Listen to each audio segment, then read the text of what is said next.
Olha aqui, pessoal, ó. Vai dar 10 horas da noite. Tá aqui, ó. A vizinhança, só o barulho aqui, ó. Deixa aí, ó. Escuta só, vai dar 10 horas da noite. A gente tá aqui, ó. Morando aqui. E aí, ó.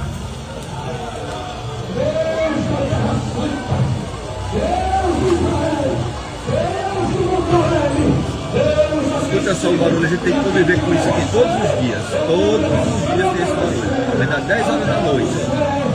Onde é que fica o respeito nessa cidade? Como é que pode viver aqui com paz? Me diga como é. Quer saber o que é que se pode fazer essa justiça? O que é que se pode fazer com um lugar desse? Que tem todos os dias você não tem paz para conversar dentro de casa, para telefonar, para trabalhar, para assistir uma televisão. Você sempre está escutando esse barulho aqui todos os dias, viu? Aqui é para poder o crato saber dessa situação. Ó.